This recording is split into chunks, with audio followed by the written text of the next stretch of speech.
ପୁରୀ ଶ୍ରୀ ଜଗନ୍ନାଥଙ୍କ ମନ୍ଦିରରେ ଥିବା ଚୋର ଖଣ୍ଟ ଡକାୟତ ମାନେ ଶେଷରେ ଜଗନ୍ନାଥଙ୍କର ଔଷଧକୁ ବି ଛାଡ଼ିଲେନି, ତାକୁ ବି ଚୋରି କରିନେଲେ।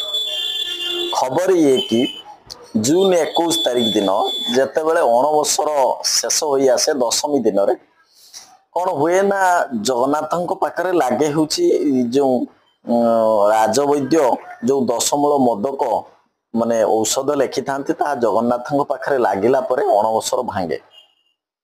କିନ୍ତୁ ଯେତେବେଳେ ଅଣବସର ଲାଗି ସେ ମୋଦକ ଖୋଜା ହୁଏ ଯାହାକି 313ଟି ରାଜବୈଦ୍ୟଙ୍କ ଦ୍ୱାରା ଆସିଥିଲା, ସେ 313ରୁ ଯେତେବେଳେ ଜଗନ୍ନାଥଙ୍କ ପାଖରେ ଲାଗିହେଲା ଦଶମୂଳ ମୋଦକ ଲାଗିହେଲା ସେତେବେଳେ ସେ ତା ଭିତରୁ 70ଟି କମ୍ ଥିଲା।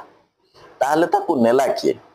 ଗାରଦ ଘର ଭିତରେ ଥିବା ଏଇ ଦଶମୂଳ ମୋଦକ 313ରୁ 70ଟି କମ୍ ହେଲା କିପରି? କେଉଁମାନେ ନେଲେ?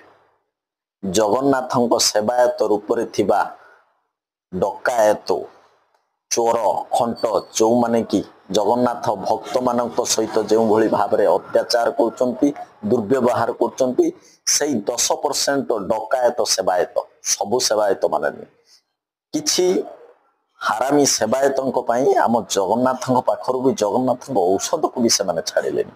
ତାହେଲେ ଜାଣିପାରୁଥିବେ ଜଗନ୍ନାଥଙ୍କ ପାଖରେ କିଭଳି ଭାବରେ ସେମାନେ ଲୁଟପାଟ କରୁଥିବେ।